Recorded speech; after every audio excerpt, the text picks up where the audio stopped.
Hey everybody, welcome back and thank you for joining me as we get ready to jump into week 1 of our Formula 1 2019 season. We head to Melbourne, Australia for our first chance to jump in this back of the grid Williams car that we are going to try and develop and make nice and strong and turn ourselves into a contender.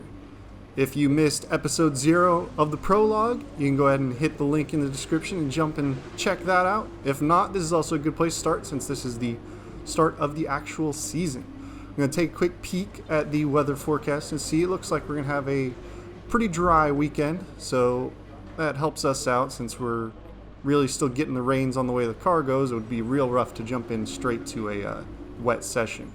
We're going to take a peek at the R&D chart. Williams is pretty much at the back of the grid, well, definitely at the back of the grid, but we are running the Mercedes power plant, so our power plant system is in a pretty good state, but we are way down on both the chassis and aerodynamics systems. So we are going to look to use our first 1,000 resource points and get a nice early jump. We are going to try and build up our chassis and aerodynamics kind of evenly, is my usual perspective, until we start needing that power plant jump. Really, we're looking to hit the drag reduction systems in aero, because even though we've got the power plant to go great in a straight line, man, does this barn door of our set of wings really hurt us. But we got to get through the first couple downforce ones, so we're going to go with a rear floor under tray for the chassis, and we're going to do some front wing tweaking. We're just kind of taking a peek through the rest of our power plant allocation before we get ready to jump forward into qualification.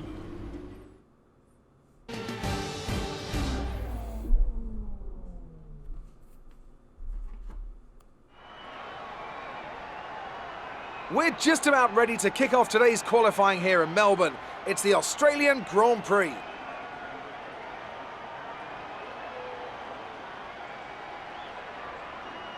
It always looked like the kind of track that asks an awful lot of the rear tyres, such as the frequency of low-speed exits. Lots of low-speed exits means the rears are in for a lot of punishment. It's all too easy to spin them up coming out of a corner too aggressively. It might look great for us as spectators, as we love to see a car driven beyond its limits, but it's not going to result in a great long-run pace.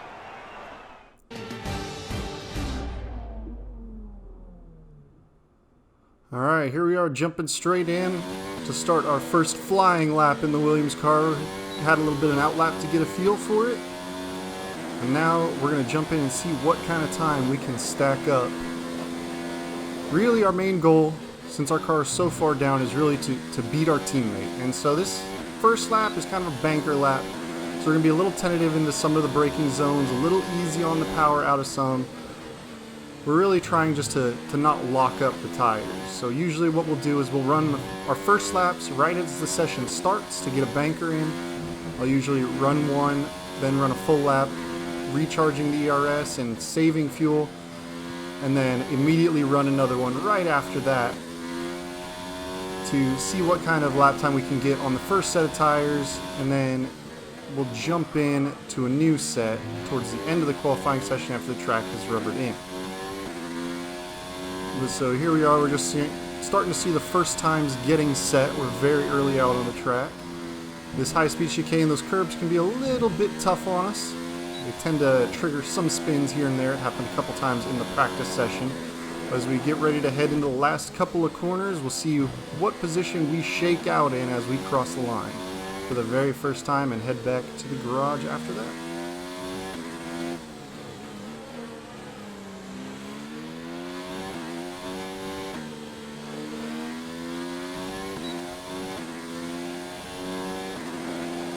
And we cross the line about 2.5 seconds behind Lewis Hamilton. As we get back to the garage, we didn't set a better time on our second one on the worn tires. We're sitting P17 and we got a couple minutes left to go in the session. So we're going to try and get a couple more, see what we can't do to try and improve. Now, unfortunately, as I ran this qualifying session, I had a little bit of a spin in the first out lap. And then the second lap coming in, we just got caught in tons of traffic. We weren't able to improve on our first lap time. And as the session closes, we actually get passed up even by our teammate. And we are dead last on the grid.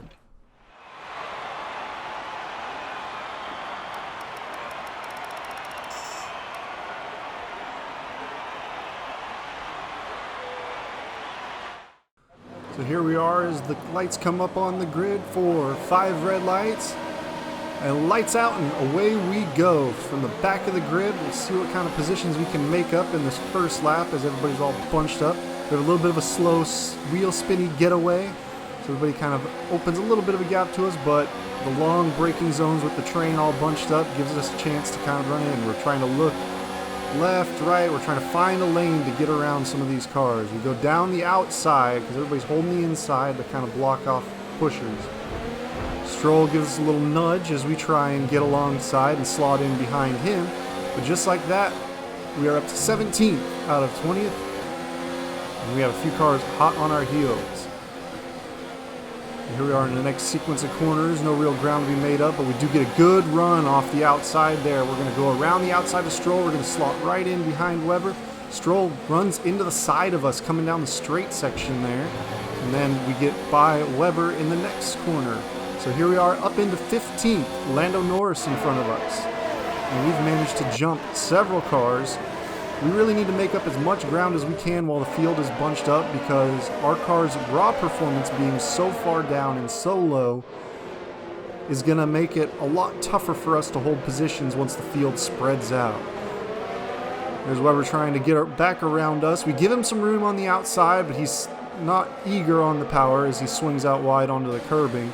And we're able to hold our position as we get ready to finish up the first lap of the race. So here we are, P15. We gained 5 positions in this first lap, but as the field starts to stretch out, it's going to be tougher and tougher for us. So we are likely going to go backwards. So we jump ahead to the end of lap 3. Have a little bit of a moment there. And that gives Lucas the traction to get us down the straight, DRS open, and he is well clear of us before that first corner. And wasn't really much we could do to defend that one. I didn't want to make an aggressive lunge on him this early on. I didn't want to risk banging up a wing on the first couple of corners, first couple of laps. But we're still right up behind. We have a little lock-up heading into that corner there. But we managed to get ourselves back on pace, but as you can see, they kind of push up. Now Stroll gives us a little knock and our front tire gets twisted onto the grass there, and we lose a lot of traction, a lot of speed. We have to lock up into that corner to keep from going way too deep, but we managed to hold him off just barely there. And as we head into this fast chicane again, Stroll's going to have a look around the outside. We give him the room.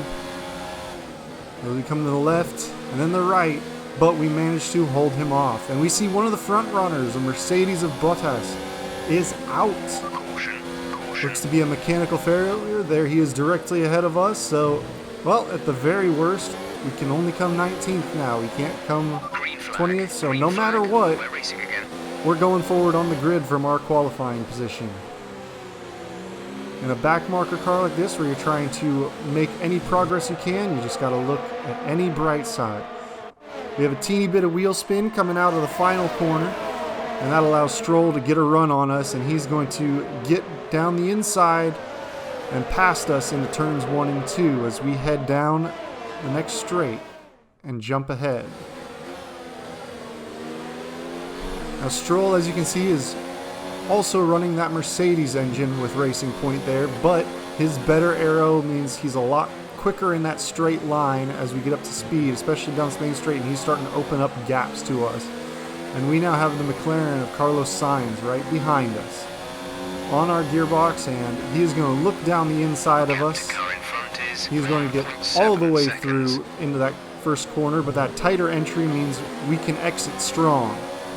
And so even though he has DRS, we are going to have a little look to the outside and try and get our position back from him. He leaves us a little space, we leave him some space. Well, we managed to get that pass done and back up a position into 16th. As we push forward again, but he is not going away. He is right on our tail still. As we jump ahead to the end of lap 7, we've just basically been keeping him on our gearbox.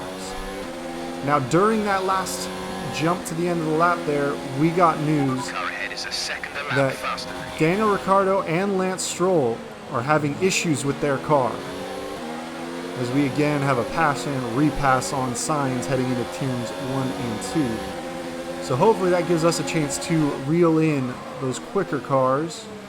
As you can see, Stroll is starting to fall back towards us a little bit. But as we hold up Sainz to that first corner, Albon has caught him. And now they're starting to battle a little bit, and hopefully that'll give me a little bit of a chance to breathe, not push my tires quite as hard, since we are starting to burn through the wear of these soft tires as we close in on our pit lap.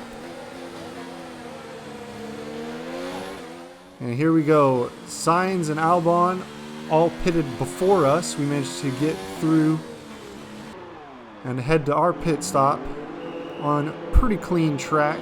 But as they're running a lap on fresher tires as we ran a lap on worn tires, will not be surprised if they undercut us and get by us. So there we go. Going on to the hards. The mediums just weren't going to quite have the life. This car doesn't have great tire wear characteristics yet. And there you go. You can see Sainz getting through us. You can see Albon in the background. So we are actually going to slot in the middle of what battle was going on behind us. It seems to have spread out just a bit. As we get back up to speed and get some heat in our tires for what should be our last stint of the race.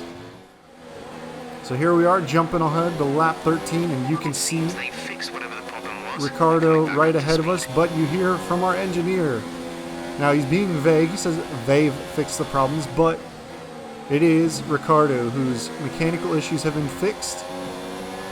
And now he is catching up to the back of Sainz, and you can see that pink dot of Stroll is also starting to get reeled in towards us. As we have Albon right on our gearbox. He's kind of caught back up to us, and we are having to not necessarily drive defensively against him, but we are trying to push a little more to keep him right behind. We take a little peek behind to see what kind of range he has. I don't think he'll be able to quite catch us with the DRS down the straight before we hit the braking zone, so we aren't going to have to move to go defensive. And there you can see it. Sainz is right on the tail of Stroll as he gets closer and closer to us, and Ricciardo is also catching up with us. Albon coming in, has a look down the inside. We give him a little bit of space, but again, we keep our foot in around the outside of that corner. Stay a little bit on the power as we take the wider line and keep him behind us as we head into the next series of corners as he continues to hound us.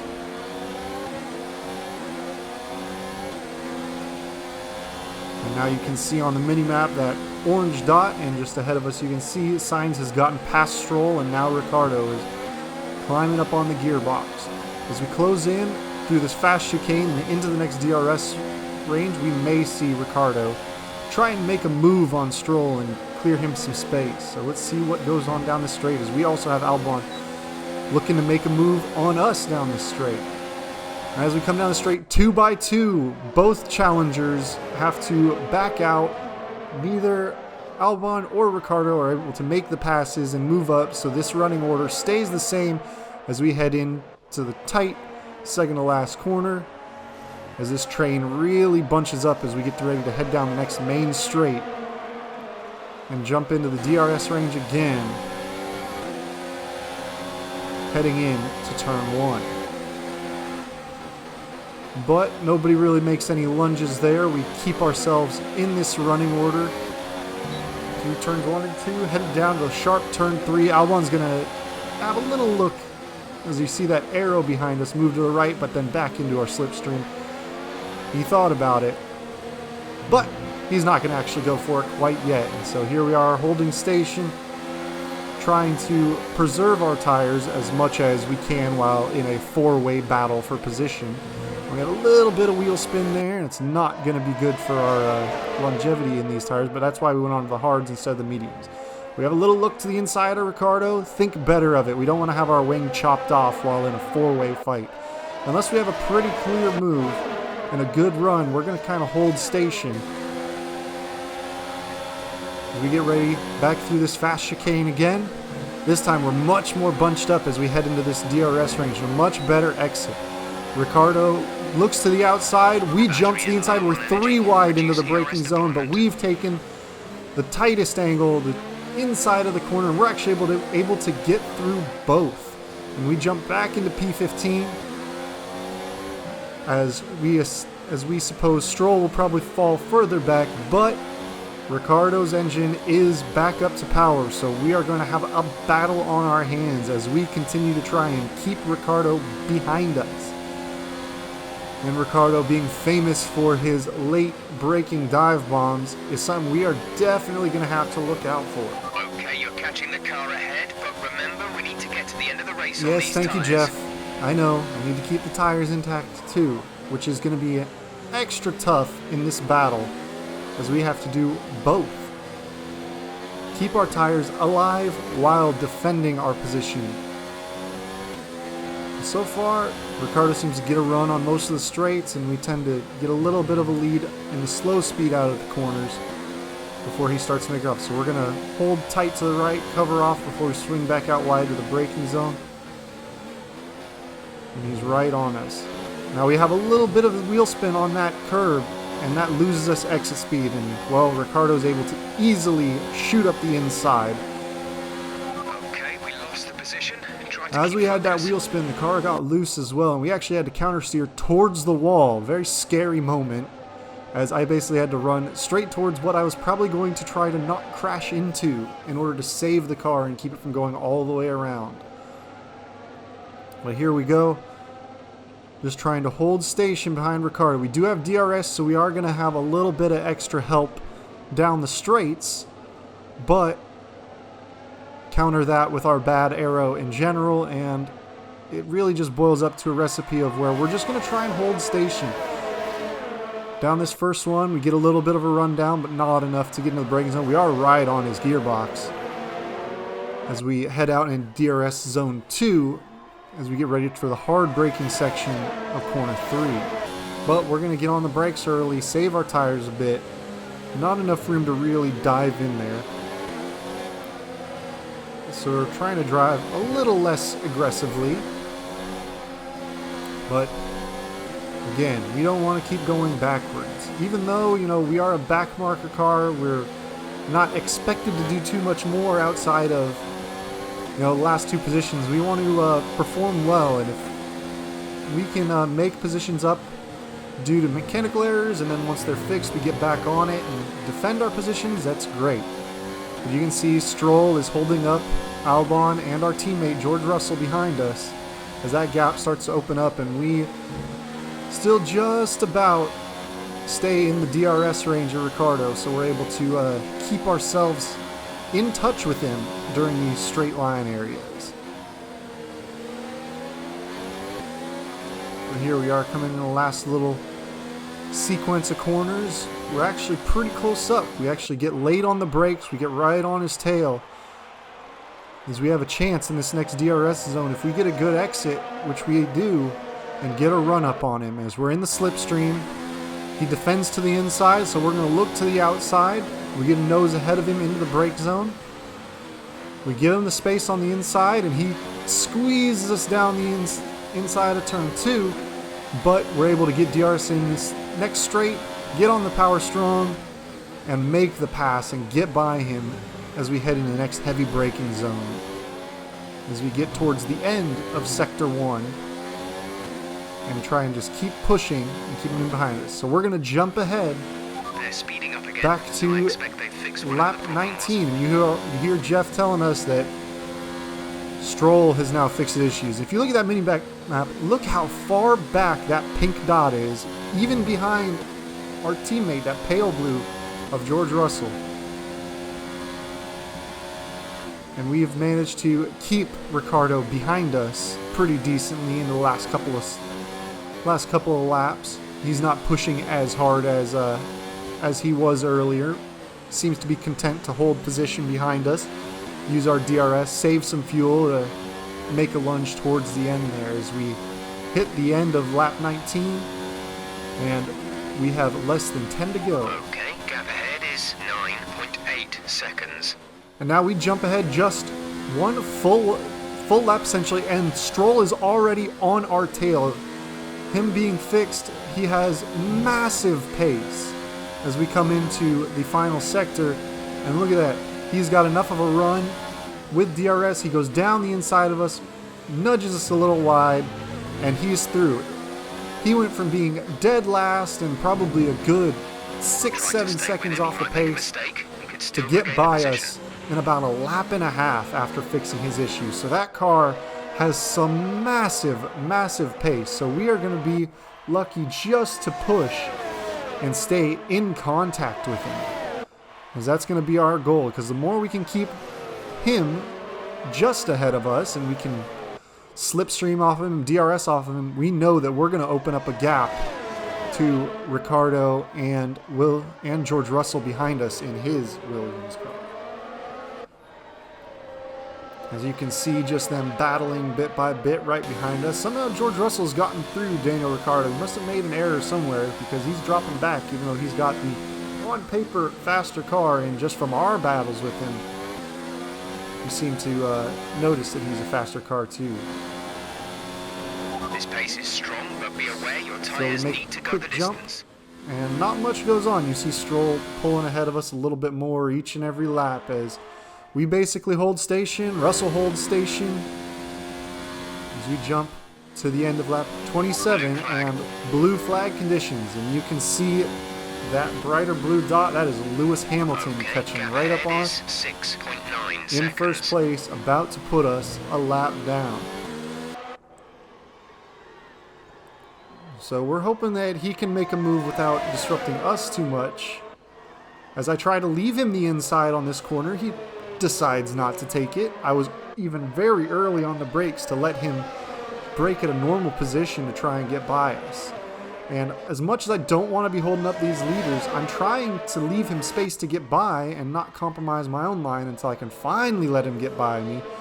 And as soon as I do that and get back on that power, there we have the Ferrari of Sebastian Vettel right behind us. And I don't want to hold up his battle too much either. So here we are heading into the next fast, straight section with that high-speed kink. We swing way wide, let him get by us. He just happened to hit us at a much more comfortable overtaking zone than where Lewis did, even though I was trying to leave Hamilton the brake zone in several corners and he just wouldn't take it. And then you can see the dot of George Russell, our teammate, behind us. But he's not going to catch ground as Hamilton and Vettel come in as they're finishing the final lap of the race. And we as well are about to cross the line and finish up this race in 16th, since we don't have to run that last lap being a full lap down. So 16th with one DNF, so we're essentially one position ahead of the last two cars running. So it's better than what we expected. Still not great. Would have loved to have been able to hold position with Stroll, but he just managed to have some massive pace in that last third of the race, and really just ran away from us once he was back up to engine power. Results speak for themselves. After an excellent performance at the Grand Prix, we'll head to the podium plenty of celebrations tonight and see amongst the Mercedes one and the Ferrari double podium.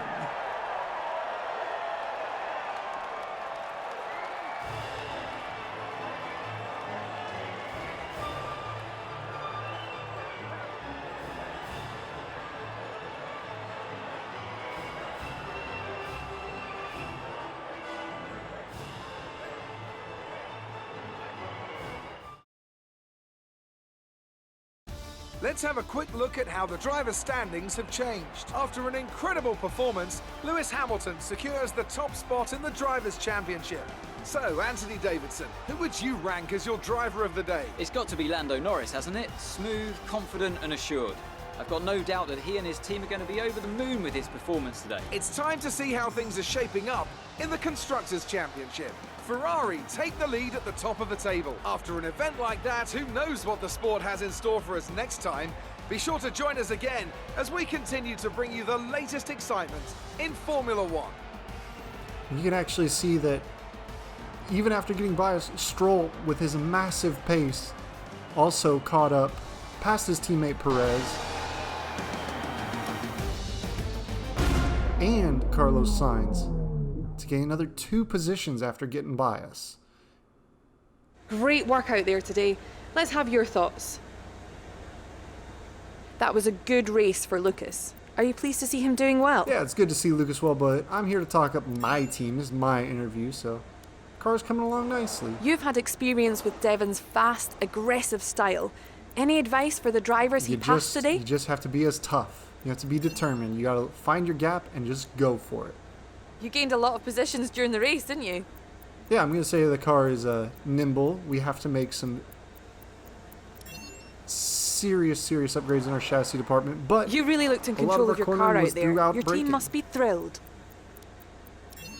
Yeah, team is thrilled, and we're gonna go ahead and appreciate name your drop time. Williams yet again. And we head back to our post-race debrief, back into the trailer, and check on our messages and R&D to head out.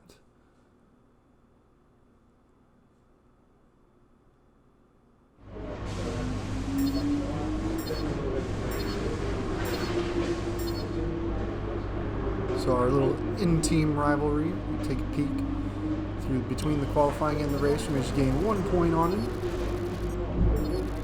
Let's see what kind of points we can get resource-wise in order to do some upgrades on the car.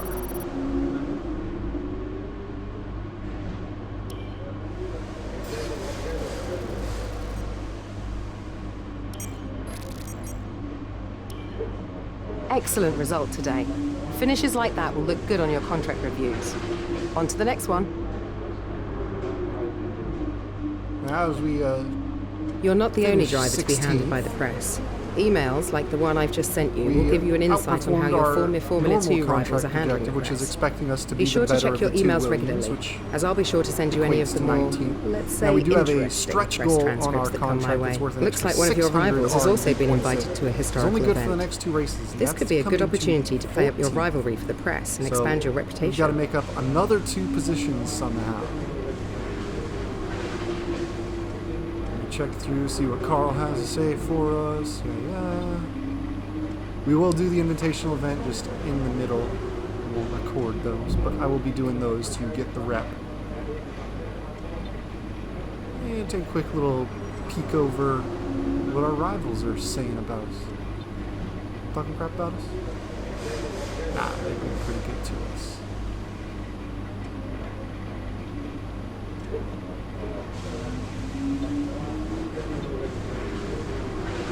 Head into R&D. We have 900 points. What do you think of this one? We'll take a peek and see what we want to do. Carl's suggesting the side pond turning vanes, so we're going to go ahead and listen to him. I'm going to throw on another upgrade, so we should have several upgrades hitting us as we head to week 2 at Bahrain. So hopefully that can make a big difference for us. So we have front downforce, rear downforce, and some weight reduction. Take a peek at the state of some of our parts. We're almost certainly going to have to be taking some penalties this season, as we don't really have any R&D yet into the reliability of those systems. But we are going to be mostly starting towards the back of the grid, so a couple place penalty is not really going to hurt us that much, and we will likely take the penalty earlier before we start having better and better qualifying sessions. So join me next time as we get ready to head to Bahrain for week 2 and our first night race of the season in Formula 1 2019. Thanks for sticking with me. Come see me again. Peace.